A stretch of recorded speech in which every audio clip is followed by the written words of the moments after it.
આજે આ હિન્દુ સંમેલનમાં ઉપસ્થિત આરએસએસના નિષ્ઠાવાન સભ્ય કૌશિકભાઈ, આ જે આયોજન અત્યારે શાકોત્સવનું થયું છે એમાં તન મન ધનથી સમર્પિત એવા મયુરભાઈ, અમીશભાઈ, અન્ય સર્વે કાર્યકર્તાઓ, ભક્તો અને સભામાં ઉપસ્થિત સર્વે ભાવિકો, બધાને જય સ્વામિનારાયણ. સ્વામિનારાયણ ભગવાને આ પૃથ્વી પર પધારી માણસને આદર્શ માણસ બનાવવાની, આદર્શ માનવ બનાવવાની એક આખી સંપ્રદાયની પ્રણાલી આપી.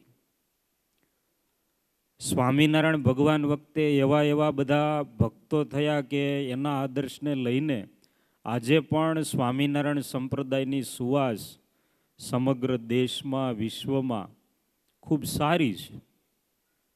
અને આપણે જાણીએ છીએ સંપ્રદાયની શરૂઆત થઈ ત્યારે એવું હતું કે સ્વામિનારાયણ સંપ્રદાયમાં જોડાય તો કોઈ એની સાથે કંઈ વ્યવહાર કરે નહીં. રોટી બોટીનો વ્યવહાર કહેવાય ને, કે સાથે જમવાનું, પછી એ પરિવારમાં લગ્ન થાય, એવું બધું બંધ કરી દેતા. પણ આજે કેટલો સારો સમય છે, તમે જો. દીકરીના લગ્ન કરવાના હોય તો એમ કે ભાઈ દીકરો છે ને એ સ્વામિનારાયણ સંપ્રદાયમાં માને છે, તો કે ના, લગ્ન કરી જ નાખો. કેમ? તો કે માવો નહીં ચોળતો હોય, ગુટખા નહીં ખાતો હોય. હરખી તાળીઓ પડો. જેણે નથી પાડી એનો મતલબ કે ખિસ્સામાં હશે ક્યાંક ક્યાંક. અહીંયા અત્યારે કાઢતા નહીં. એનું કારણ શું છે ખબર છે? એટલી ડિમાન્ડ થાય છે, વ્યક્તિની ડિમાન્ડ થાય છે. એનું કારણ સ્વામિનારાયણ સંપ્રદાયની પ્રણાલી છે, એના નિયમો છે. કેવા કેવા આદર્શ નિયમો ભગવાને આપ્યા છે. સૌરાષ્ટ્રમાં બાબાપુર વાંકિયા ગામ છે. પછી તમે ગૂગલ મેપમાં જોઈ લેજો, બાબાપુર વાંકિયા ગામ. ત્યાં મોકા ખાચર નામના એક સ્વામિનારાયણ ભગવાનના નિષ્ઠાવાન ભગત થઈ ગયા. એને દરરોજ 500 માળા ફેરવવાનું નિયમ. કેટલી માળા? 500 માળા. એક માળામાં કેટલા મણકા આવે ભાઈ, કોને ખબર છે? આમાં 108 મણકા આવે. હમણાં કૌશિકભાઈ આપણા હિન્દુ ધર્મની એટલી બધી સરસ વાતો કરી. આપણા હિન્દુ ધર્મમાં માળા છે મુખ્ય છે. તમે જુઓ રામચંદ્રજી ભગવાનની પરંપરામાં, કૃષ્ણ ભગવાનની પરંપરામાં, અત્યારે તમે હિન્દુ ધર્મમાંથી જે ધર્મો પ્રવાહિત થયા, બૌદ્ધ ધર્મ જોઈ લ્યો, બધામાં માળા. તો એ માળા ફેરવવાની, ભજન કરવાનું, એનાથી મન શાંત થાય, આવી એક રીતભાત આપી. હવે આપણે તમે જુઓ, મનમાં કલ્પના કરીએ ને તો 2 લોકો બેઠા હોય. એક માણસ એમને બેઠો હોય, જેમ આપણે બધા અત્યારે ખુરશી ઉપર બેઠા છીએ, અને એની જ બાજુમાં બીજો વ્યક્તિ છે, એના હાથમાં સરસ મજાની માળા હોય અને એ માળા ફેરવતા હોય, મણકે મણકે સ્વામિનારાયણ સ્વામિનારાયણ, અથવા રામ રામ, કૃષ્ણ કૃષ્ણ, જેના ઈષ્ટદેવ એનું ભજન કરતા હોય. તો આ બેયમાંથી આપણને ક્યાં વ્યક્તિ વધારે ગમે? હે? ક્યાં વ્યક્તિ વધારે ગમે? માળા કરતા હોય એ. શા માટે ગમે છે?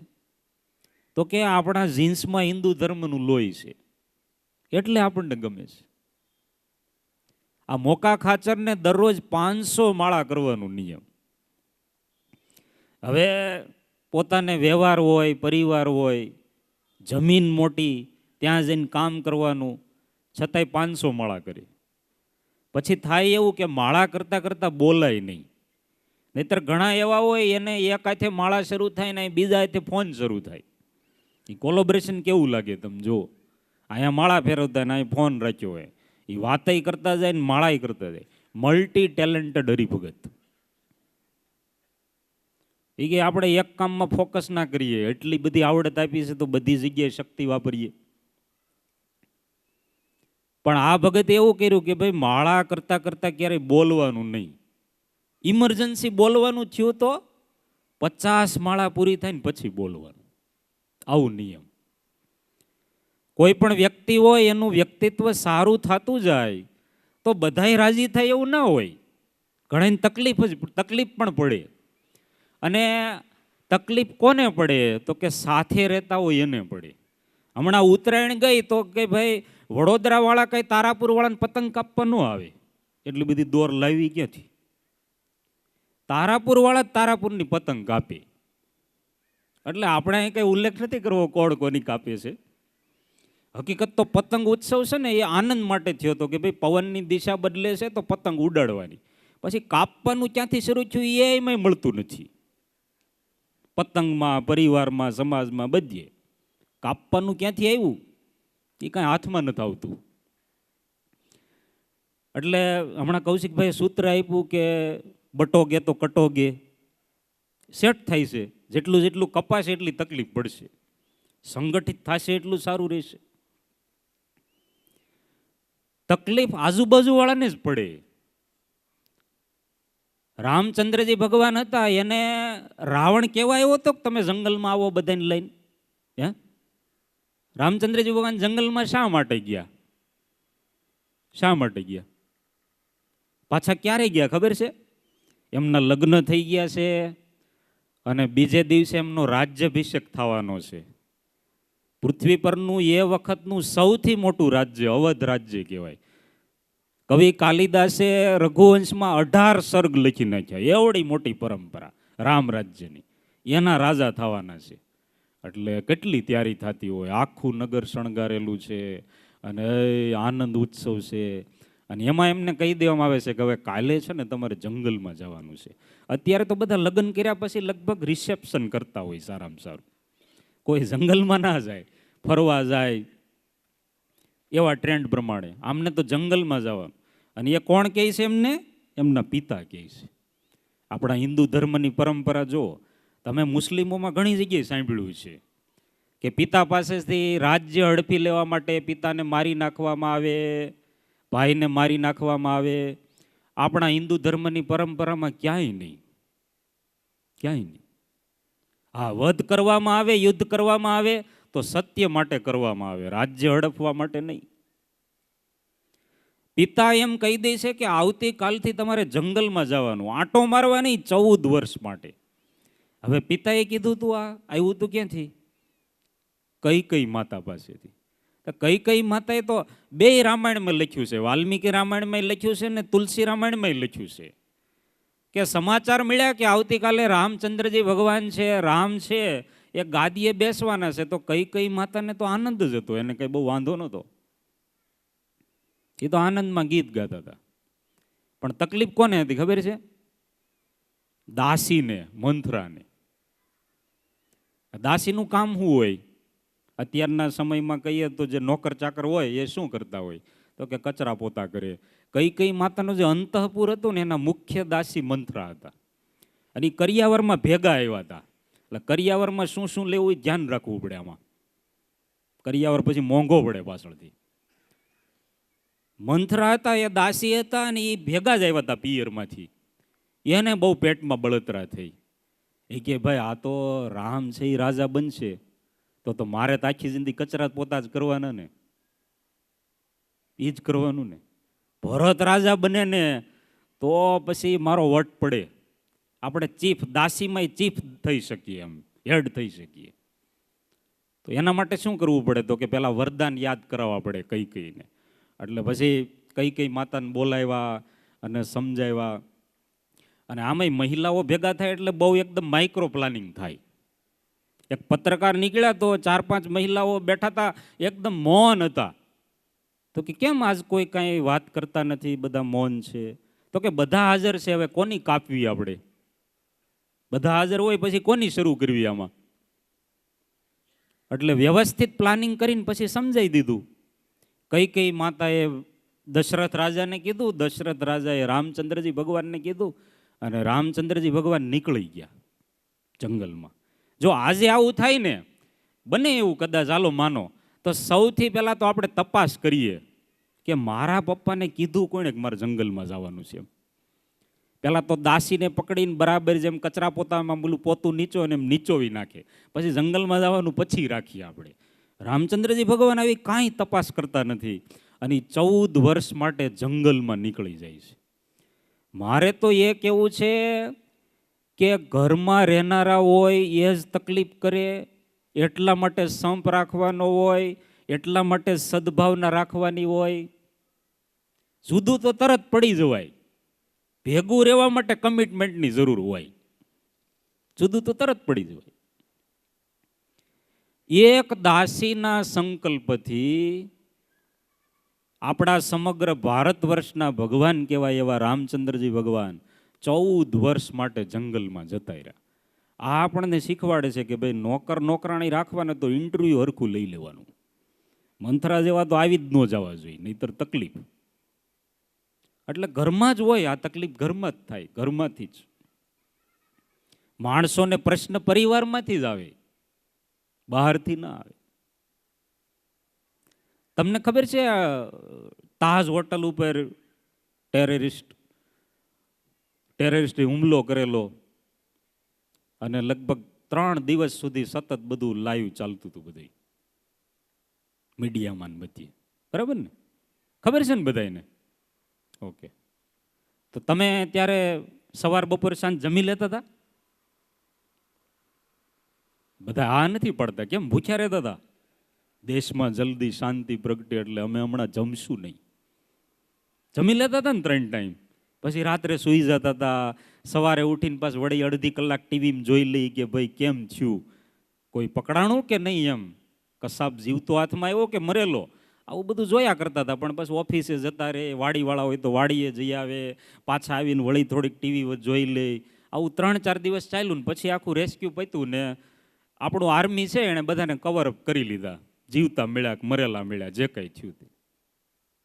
આવડો મોટો આતંકવાદી હુમલો, લગભગ 4 કે 5 જગ્યાએ મુંબઈમાં હુમલો થયેલો, અને કેટલી આખા દેશમાં દહેશત હતી. તોય આપણે બધા 3 ટાઈમ જમી લેતા હતા, આપણો નોકરી ધંધો બધું શરૂ હતું. અત્યારે ઈરાનમાં, તેહરાનમાં, બધા દેશોમાં બોમ્બમારો થાય જ છે, બધાને ખબર છે, ન્યૂઝમાં તમે જોવો જ છો. તોય જો અહીં શાંતિથી સભા થાય છે. હમણાં સભા પૂરી થશે એટલે તમે બધા ઘરે જશો, ઘરે જતા પહેલાં અહીં જમી લેશો, ડાયરેક્ટ તો નહીં વ્યા જાઓ. અહીંયા આ બધું એટલું શાંતિથી ચાલે છે. પણ મારે ખાલી તમને એક પ્રશ્ન પૂછવો છે કે જ્યારે મુંબઈમાં આતંકવાદી હુમલો થયો ત્યારે આપણે 3 ટાઈમ જમી લઈ, આપણું બધું રેગ્યુલર જીવન હતું. પણ તમારા ઘરમાં નાનો એવો ઝઘડો થયો હોય તો પછી જમવું ભાવે? ધારો કે સવારમાં ઝઘડો થઈ ગયો, પછી બપોરે આમ સારામાં સારી પાઉંભાજી બનાવી હોય તો કડવી કડવી લાગે. આમ પાઉં હોય એકદમ નરમ, પણ છે ને આમ ટુકડો ગળામાં નો, ગળા નીચે ઉતરે નહીં. કેમ? તો કે ઘરમાં હુમલો થયો છે. પહેલા હુમલા જેવો મોટો ન હોય, નાનું એવું જ હોય, પણ ખટકા કરે, જમવું ભાવે નહીં, ઊંઘ આવે નહીં, કાલે કેમ થશે, એણે આમ કહી દીધું, મને મારા વિશે આવી કલ્પના કરી નાખી. સિમ્પલ એક લાઈનમાં એટલું જ આમાંથી સમજવાનું છે કે સરહદો અને દેશ દુનિયાના પ્રશ્નો માણસને એટલા વધારે નડતા નથી જેટલા પરિવારના પ્રશ્નો નડે છે. તો આ મોકા ખાચરને એવું થયું, એના બધા પિતરાઈ ભાઈઓ હતા ને, એને એમ થયું કે ભાઈ આ બહુ હારા ભગત થઈ જાય બરાબર નહીં, અને ભગત થાય તો આપણે થોડોક લાભ લેવો જોઈએ. એટલે જમીનના શેઢા હોય દબાવ્યા કરે, જમીન દબાવતા દબાવતા થોડીક આ બાજુ લઈ આવે. મોકા ખાચર તો કાંઈ બહુ એમાં રસ લેતા નહોતા, પણ પછી એ લોકોએ જ મોકા ખાચરને વધારે ફસાવવા માટે એ વખતે અંગ્રેજોનું શાસન, તો અંગ્રેજ સરકારમાં ફરિયાદ કરી કે આ મોકા ખાચર છે ને એ અમારી જમીન દબાવે છે, જે જમીનની વચ્ચેની સરહદ છે એમાં બહુ વધારે પડતું આમ કર્યા કરે છે. વ્યવસ્થિત આખું લખીને લખાણ કરીને આપ્યું. ખોટા માણસો હોય એને વ્યવસ્થિત પ્રૂવ કરતા બધું સારામાં સારું આવડે, એટલે આખું લખાણ આપ્યું વ્યવસ્થિત. અંગ્રેજ સરકાર હતા એને મોકા ખાચરને બોલાવ્યા. ત્યાં બાજુમાં અમરેલીમાં થાણું હોય છે, તો ત્યાં બોલાવ્યા સાહેબે, એ વખતના જે અંગ્રેજ અધિકારી હોય એને, અને કીધું કે જો તમારા ભાઈઓએ ફરિયાદ કરી છે કે તમે એમની જમીન પડાવી લીધી છે, આવી રીતે જમીન દબાવી છે. એટલે મોકા ખાચર કે મા બાપ મારાથી કંઈ એવું થયું નથી, અને છતાંય તમે ત્યાં આવીને તપાસ કરો તો વધારે ખબર પડે. હું અહીંયા તો કેમ સાબિતી આપી શકું? તમે જમીન ઉપર જ આવો, વાડીએ જ આવો. સાહેબે કહ્યું બરાબર છે, વાત સાચી છે. એટલે અંગ્રેજ સરકાર પોતાના આખા વ્યવસ્થિત સૈન્ય સરંજામ સાથે મોકા ખાચરને લઈને એની વાડી જોવા આવે છે. જમીન કોણે દબાવી છે, પડાવી લીધી છે એના માટે. મોકા ખાચરની ઘોડી આગળ છે, પાછળ અંગ્રેજ સરકાર.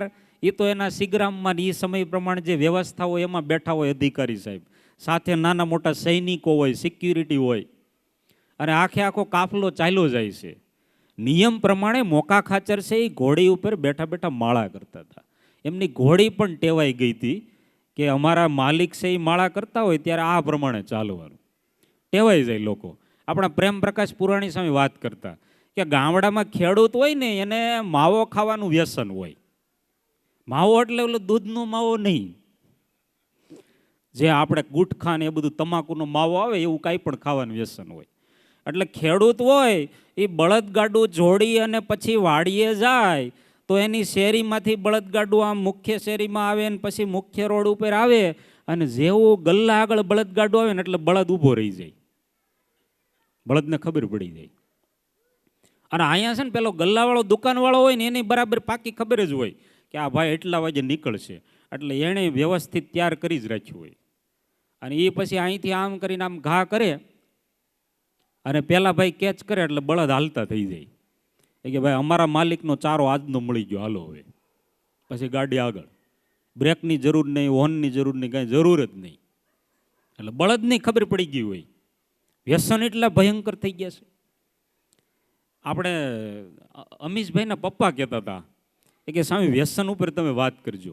મેં કીધું બહુ વાત કરશું તો પછી બધા વયા નહીં જાય ને, કારણ કે વ્યસન તો ઘણાયને હોય, એ કે નહીં આયા સાંભળે ટાઢા કાન કરીને. પૂજ્ય ગુરુ મહારાજ ઘણી વખત કહે છે પુરુષો વ્યસન મૂકી દે અને મહિલાઓ ફેશન મૂકી દે એટલે ભારત દેશ આવતીકાલે સુખી થઈ જાય. કેટલી પ્રકારના વ્યસનો હવે એમાં અપડેટ થાય છે. આપણે બધા ફાર્મમાં ધીમે ધીમે હવે અમેરિકામાં બધા વિગન થતા જાય છે, માંસાહાર મૂકી અને શાકાહારમાં આવતા જાય છે કે ભાઈ પશુ પક્ષીની હિંસા ના કરવી જોઈએ, પ્યોર શાકભાજી ખાવા જોઈએ. અને અહીંયા આપણે બધા હવે ધીમે ધીમે ભજીયામાંથી ધોળા બટેટામાં જવા મળ્યા બધા. હવે એ કે ગમે એમ કરીને પશ્ચિમી સંસ્કૃતિનું અનુકરણ તો કરવું જ છે આપણે. કેટલી પ્રકારના વ્યસનો તમે જો. એક પતિદેવ હતા ને એ સાંજે ઘરે આવ્યા, ભીંડાનું શાક, એટલે ખીજાણા કે ભાઈ ગઈકાલે ભીંડો, એના આગલા દિવસે ભીંડો, જ્યારે હોય ત્યારે ભીંડો, બીજું શાક જ નથી મળતું. તેની પત્ની કે તમે માવો ખાવશો એ 20 વર્ષથી એનો જ છે, એમાં તો ક્યારે એમ ન કીધું કે આ એનો જ એમ. બિચારે છાના મુના જમી લીધું. એ કે કાલે ભીંડો કરશો ને તોય હાલશે. કે માવાની વાત નહીં કરવાની, કે વ્યસનનું તો કહેવાનું જ નહીં. એટલે કેટલી પ્રકારના વ્યસનો પુરુષોમાં અને મહિલાઓમાં ફેશન. આ બે દૂર થાય તો આપોઆપ સમાજ સુધરે. જેટલી વસ્તુ આપણે ન જીવનમાં યોગ્ય ન હોય એટલી જેટલી વસ્તુ લાવ્યા છીએ એટલી દૂર થાય એટલે જીવન તો નેચરલ જ છે. એ તો હકીકત સારું થવા માટે જ બન્યું છે. જીવન, પરંપરા, પ્રણાલી, સમાજ. મોકા ખાચર હતા, એને ઘોડી ઉપર બેઠા બેઠા માળા કરતા હતા. ઘોડીની ટેવ એ વ્યવસ્થિત જ ચાલી જાય, પણ એમાં બન્યું એવું કે રસ્તામાંથી તેતર ઉડ્યું. પેલું પક્ષી ઉડે એટલે ઘોડી ભડકી. ઘોડી ભડકીને એમાં બેલેન્સ ના રહ્યું. મોકા ખાચર ઘોડી ઉપરથી નીચે પડી ગયા. બાજુમાં મોટી કુવા જેવું અવાવરું કૂવો, પાણી વગરનો, બહુ ઊંડો નહીં પણ અંધારિયો ખરો, એમાં અંદર પડી ગયા. કાફલો ઊભો રહી ગયો. અંગ્રેજ સરકાર, સૈનિકો બધા ઊભા રહ્યા અને તપાસ કરવા મળ્યા કે ભાઈ ઘોડી એકલી, મોકા ખાચર ક્યાંય ગયા. બધા બૂમો પાડે મોકા ખાચર, મોકા ખાચર, પણ બોલ્યા નહીં. 5-10 મિનિટ પછી મોકા ખાચર બોલ્યા કે હું અત્યારે કૂવાની અંદર છું, મને બહાર કાઢો. અને પછી એને બહાર કાઢ્યા માણસોએ, સૈનિકોએ બધા. મોકા ખાચર બહાર નીકળ્યા. પછી અંગ્રેજ સરકારે એમને પૂછ્યું કે ભાઈ તમે કૂવામાં પીડ્યા તો તરત કહેવાય ને, આપણે નથી કહેતા અત્યારની ભાષામાં મોઢામાં મગ ભીર્યાતા, તરત કેવું જોઈએ અમે અહીં બૂમો પાડતા હતા, તમને સંભળાતું હતું. 10 મિનિટ પછી તમે બોલ્યા કે હું અહીં કૂવામાં પડી ગયો છું એમ.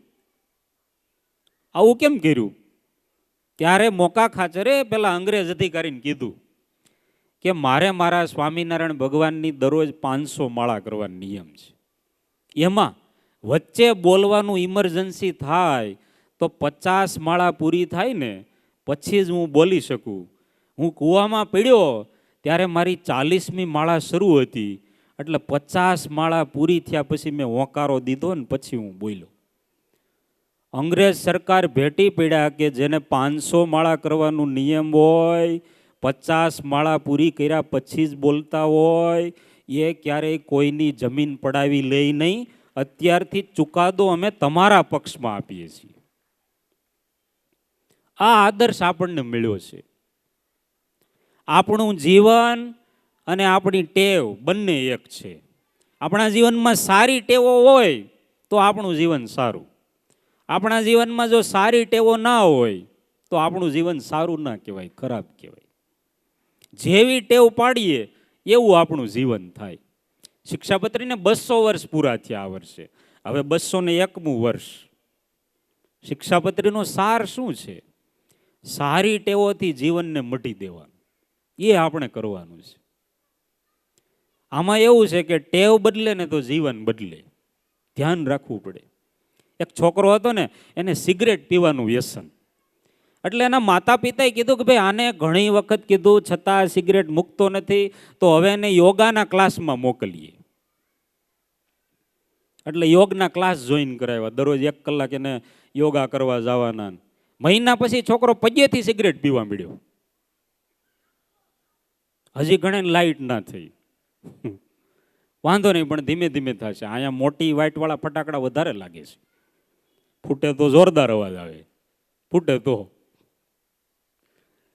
પજેથી શરૂ કર્યું એને પીવાનું. હાથેથી તો પીતો તો પછી પજેથી. તો મારે એ કહેવાનું છે કે સિગરેટ મૂકવાની છે. યોગાને સિગરેટમાં લઈ આવવાના કે સિગરેટને યોગામાં લઈ જવાના? યોગાથી અહીંયા પરિવર્તન આવવું જોઈએ. એમ શિક્ષાપત્રી, શાસ્ત્રો, રામાયણ, મહાભારત, આ બધા શાસ્ત્રો આપણને બદલવા માટે છે. આપણે એને બદલી નાખીએ, આપણે જેવું જીવન જીવવું એવું એમાંથી કાઢીએ, એમ નહીં. આપણા જીવનને સારું બનાવવા માટે એમાં જે કાંઈ લખ્યું છે એ એપ્લાય કરવાનું છે. એટલે બહુ સારી સુટેવોની પરંપરા એટલે સ્વામિનારાયણ સંપ્રદાયની પરંપરા. આપણા ગુરુદેવ શાસ્ત્રીજી મહારાજ વખતે મૂળજી ભગત ખૂબ સારા એકાંતિક ભક્ત થઈ ગયા. સ્વામિનારાયણ ભગવાન વિશે તો એમને નિષ્ઠા, શાસ્ત્રીજી મહારાજ વિશે પણ એવું એમને હેત. ગુંદાસરા ગ્રામમાં ભગત રહે અને ભગત એવું કરે કે દર ચાતુર્માસ આવે ને એટલે એક નિયમ લે. પહેલો ચાતુર્માસ આવ્યો તો કે આપણે ભાઈ બોલતા જમતી વખતે બોલવું નહીં, અને જો બોલાઈ જાય તો પછી ઊભું થઈ જવાનું. આ એક નિયમથી શરૂ કર્યું. શરૂઆતમાં કઠણ પડે, પણ પછી જમતા જમતા ભગવાનની અખંડ સ્મૃતિ થવા માંડી. આવા અનેક નિયમો લેતા લેતા લેતા એકાંતિક કક્ષા સુધી પહોંચી ગયા. અખંડ ભગવાનનું સ્મરણ થાય. એ વાડીમાં મજૂરો સાથે કામ કરતા હોય તો એ ભગવાનના ચરિત્રોની વાત કરે, ભગવાનનું સ્મરણ કરતા જાય. એમાં એકવાર એવું થયું કે બપોરે વરસાદ થયો, નીંદવાનું કામ ચાલતું છે અને બપોરે વરસાદ થયો. પછી ગારો થઈ જાય એટલે કાંઈ નીંદવાનું કામ થાય નહીં. એટલે મજૂરોએ બધાએ કીધું કે ભગત બપોર પછી કંઈક બીજું કામ આપો, અમારે આખી દાડી પૂરી થઈ જાય એવું કરી દો. જૂનો જમાનો હતો ત્યારે એટલું દાડી કામ બધું મળતું નહીં. આજે સમય અલગ છે. મજૂરોએ બહુ વિનંતી કરીને એટલે ભગતે કીધું કે બપોર પછી એક કામ છે તમારા માટે, અને એ તમે કરો એટલે તમને બધાને પૂરેપૂરી દાડી મળે. બધા મજૂર ખુશ થઈ ગયા, કાંઈ વાંધો નહીં, બતાવો શું કામ છે. તો કે કામ આયા નથી, મંદિરે છે. કાંઈ વાંધો નહીં, ચાલો મંદિરે. બધા આવ્યા મંદિરે ભગત સાથે. એ લોકોને મનમાં એવું હતું કે મંદિરે કંઈક સાફ સફાઈ કરવાની છે, ચૂનો ગોળવાનો છે કે કંઈક એવું હશે કામ. મંદિરે આવ્યા. હવે એ 18-19 જણા મજૂરો બધાને મંદિરમાં બેસાડ્યા અને માળા આપી. માળા કરતા શીખવાડ્યું કે આવી રીતે બધાને માળા કરવાની. સાંજે 6 વાગ્યા સુધી જે માળા કરે ને એને પૂરેપૂરી દાઢી મળશે. શરૂ થયું. શરૂઆતમાં તો ઉત્સાહ સારો જ હોય.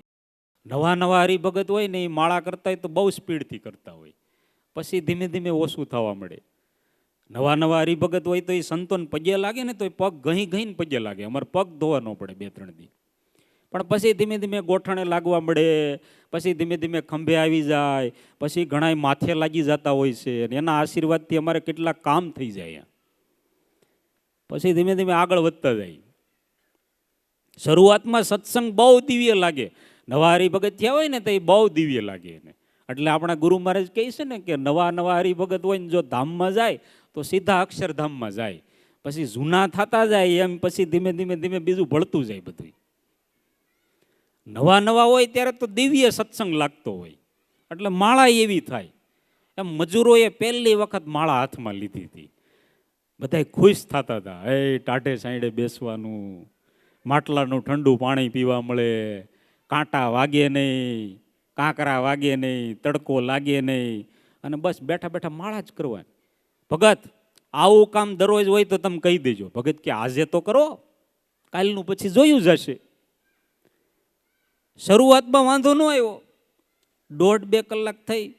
પછી ધીમે ધીમે ત્યાં કીડીયું હતી નહીં પણ તોય બધાને કરડવા માંડી. આપણે પહેલાંના સમયમાં મોટી મોટી કથા થાય તો પિતૃ મોક્ષાર્થે કથા હોય તો વાંસ રાખતા. વાંસ રાખ્યો હોય. કથા પૂરી થાય એટલે જેમ જેમ કથા આગળ વધે એમ વાંસ ફાટે. વાંસની ગાંઠ ફાટતી જાય. અહીંયા બધા મજૂરોને જેમ જેમ માળા આગળ વધીને વાહો ફાટવા માંડ્યો. અહીં કંઈ વાંસ તો રાખ્યો નહોતો. પહેલો મજૂર ગયો ઊભો થઈને ભગત પાસે. ભગત મને ઘરે જવા જો ને. ભગત કે પણ દાઢી નહીં મળે હો. કાંઈ વાંધો નહીં, ના મળે તો કાંઈ વાંધો નહીં, ઘરે જવા દો. જતો રહ્યો.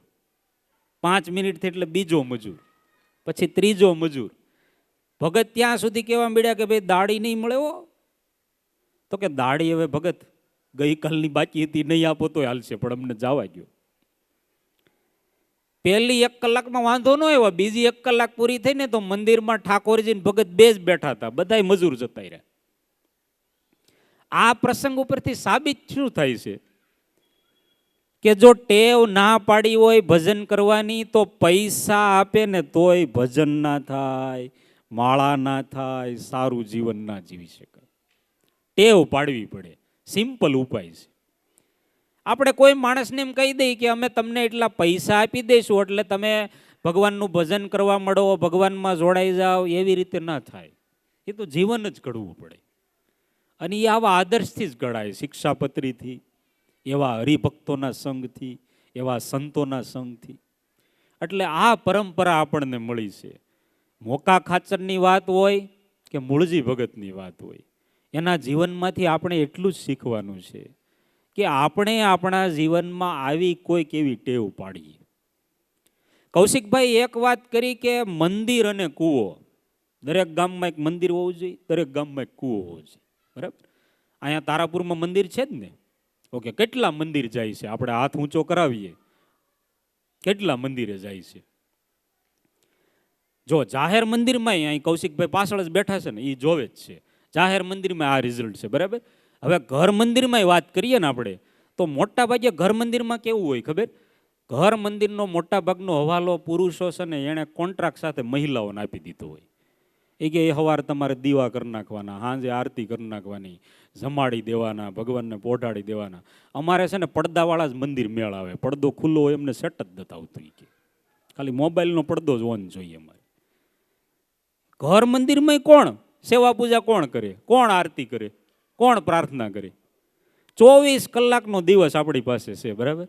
એમાંથી 5 મિનિટ તો નીકળે ને. અને કોના માટે બેસવાનું છે? આખા દિવસનું આપણું કાર્ય છે ને એ આપણે પૈસા કમાઈએ, ધંધો કરીએ, બધું પરિવાર માટે બધું સામૂહિક છે. મંદિર સામે આપણે બેસીએ, પ્રાર્થના ભજન કરીએ, માળા કરીએ, એ આપણા પર્સનલ એકાઉન્ટમાં જમા થાય છે. એમાં કોઈનો અધિકાર નહીં, આપણું પોતાનું. તો એમાં કેટલો સમય આપણે આપીએ છીએ? કમસે કમ 10 મિનિટથી શરૂ તો કરો. આવો સરસ કાર્યક્રમ છે, હિન્દુ એકતા સંમેલન, કૌશિકભાઈ એટલી વાતો કરી, મેં આ બધી વાત કરી, તો આપણે આવતીકાલથી આપણા ઘર મંદિરમાં શરૂઆત કરીએ. બહુ મોટું મકાન હોય ને, અમે એકવાર ગામડામાં બહુ મોટો બંગલો ને એક જ ઓસરીએ 7-8 ઓરડા, એટલે પધરામણી ગયા તો ઠાકોરજી હોય એટલે મંદિરમાં પધરાવીને આરતી કરવાની હોય. એટલે મેં કીધું મંદિર ક્યાં છે? તે અમારી હારે એ ભાઈ ગોતવા માંડ્યા કે મંદિર ક્યાં છે, આમાં ક્યાં ઓરડામાં મંદિર રાખ્યું છે, એને ખબર જ નહોતી. એટલે ભૂલાઈ જાય આપણને મંદિર ક્યાં છે ઘરમાં, એમ બહુ મોટું ઘર હોય તો. એટલે ઘર મંદિરમાં કમસે કમ આપણે મહિલાઓ તો બધું કરતા જ હોય, પણ આપણે આપણા માટે બેસીએ, એક માળા ફેરવીએ, પ્રાર્થના કરીએ, કાંઈક ભજન ગાઈએ, કાંઈ નહીં તો ભગવાનની ધૂન ગાઈએ, એટલું તો કરીએ. છેલ્લું એક ઉદાહરણ આપીને પછી આપણે અહીંયા વાત પૂરી કરીએ. આપણે દૂધ મેળવવાનું હોય, દૂધ તો 25 લીટર દૂધ હોય તો એમાં મેળવણ કેટલું નાખવું પડે? કોરોનામાં કોણે કોણે મેળવ્યું છે? એટલે કોરોના આવ્યો તોય ઘણા શીખ્યા નહીં, એમાં એ શીખવાડવા માટે તો આવ્યો હતો. તો મેળવણ નાખવાનું હોય તો સામે દહીં નાખવું પડે મેળવણમાં. તો 25 લીટર દૂધમાં 25 લીટર દહીં સામે જોઈ. મેળવણ કેટલું જોઈ? થોડુંક જોઈ. દૂધ થોડુંક ગરમ કરી નાખે અને પછી એમાં મેળવણ નાખી દે તો એમાંથી હારામાં હારું દહીં જામે. એમ આપણું જીવન છે ને, આપણો જે 24 કલાકનો દિવસ છે ને, એ 24 લીટર દૂધની જગ્યાએ ગણી લો તમે. આપણો આ 24 કલાકનો દિવસ છે, એમાં દરરોજ ભગવાનના ભજનનું સ્મરણનું 5 મિનિટનું મેળવણ નાખે ને એટલે દિવસ અને જીવન જામી જાય. દહીં દૂધ છે ને એ મેળવે નહીં એટલે પડ્યું બગડી જાય, પછી એની કંઈ કિંમત નહીં, 3-4 દી પછી ગટરમાં જાય. એમાં મેળવણ પડી જાય તો એ દહીં જામે, એમાંથી માખણ થાય, એમાંથી પછી ઘી બને, ઘીમાંથી સરસ મજાના લાડુ બને. એમ આપણા જીવનમાંય ભગવાનના ભજનનું મેળવણ પડે નહીં તો જીવન બગડી જાય. પણ જો એમાં ભગવાનના ભજનનું મેળવણ પડે તો જેમ પેલા લાડુ કેમ સરસ સ્વાદવાળા બને, એમ આપણા જીવનનો પણ સ્વાદ આવે. આ દુનિયામાં 3 પ્રકારના માણસો છે. એક તો એકદમ નોર્મલ જીવન જીવે, એને આપણે ડેસ્ટિની લાઈફ કહીએ, નોર્મલ જીવન. એના પછી એક એવા છે કે ડેન્જર લાઈફ જીવે, જેમ કે ઓસ્મા બિન લાદેન, કંસ, રાવણ, આ બધા ડેન્જર લાઈફ. ત્રીજો એક પ્રકાર છે ડિવાઇન લાઈફ. અબ્દુલ કલામ સાહેબ, મહાત્મા ગાંધી, ગુરુદેવ શાસ્ત્રીજી મહારાજ, આ બધા ડિવાઇન લાઈફવાળા. 3D life. 3 પ્રકારના લોકો જ છે આખી દુનિયામાં, ચોથો પ્રકાર જ નથી. અને કોઈ પાડે તો મેળય નથી આવે એમ. હવે આમાં એવું છે કે ડેસ્ટિનીવાળા છે ને એમાં 80% આવી ગયા, બાકીના 20% છે ડિવાઇન અને ડેન્જર, એ બધા હેડલાઇનમાં ન્યૂઝપેપરમાં એની જ વાત હોય, કાં સારા લોકોની અને કાં ખરાબ લોકોની. બાકી બધા વાંચવાવાળા હોય, એ સવારે ઉઠીને ચા પીતા પીતા ન્યૂઝપેપર વાંચતા હોય, એનું ક્યારેય કાંઈ આવે નહીં ન્યૂઝમાં. સારું ના આવે, ખરાબય ના આવે, 80% એવા. હવે જેનું સારું આવે છે ને એ બધા ડિવાઇન, જેનું ખરાબ આવે છે એ બધા ડેન્જર. અત્યારે એમાં ગણી લેવાના, વર્તમાનની આપણે વાત ન કરે, આ પછી બધી રેકોર્ડિંગ જતું હોય.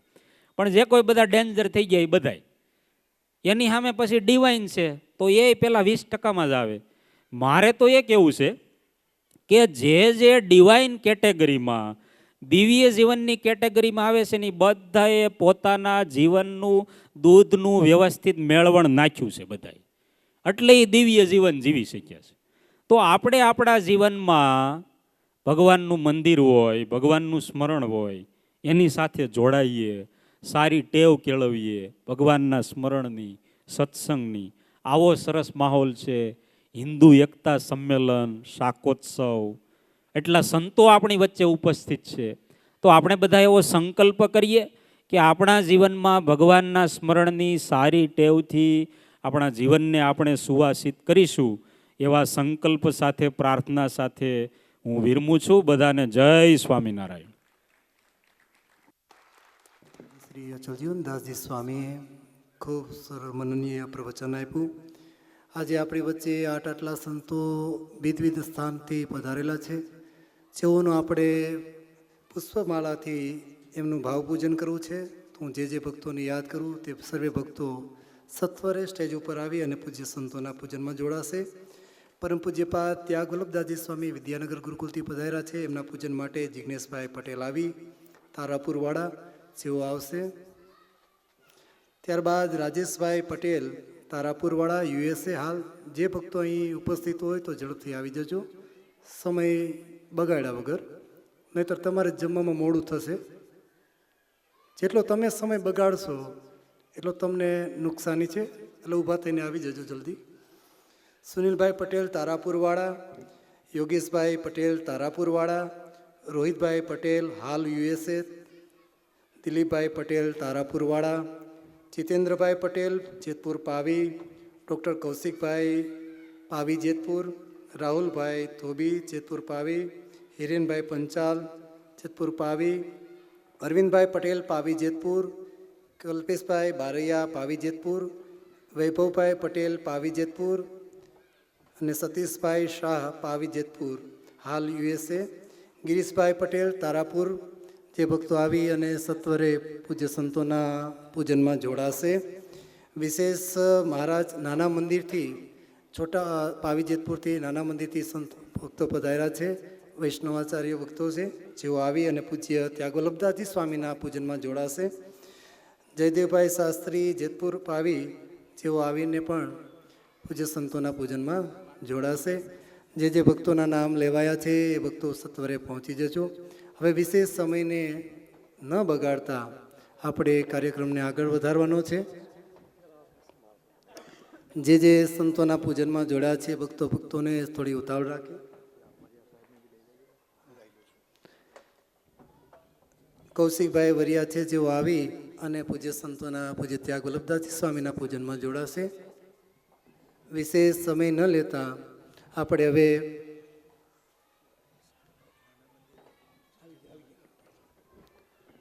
હવે પછીના આગળના કાર્યક્રમને આગળ વધારતા પૂજ્ય વેદાંત સ્વરૂપદાસજી સ્વામી શાસ્ત્રી સ્વામી શ્રી, જેઓ પંચેશ્વર મંદિરથી પધાર્યા છે, તેમના ચરણોમાં પ્રાર્થના કરીએ કે વિશેષ સમયને યોગ્ય ધ્યાન રાખી અને મનનીય પ્રવચન આપશો.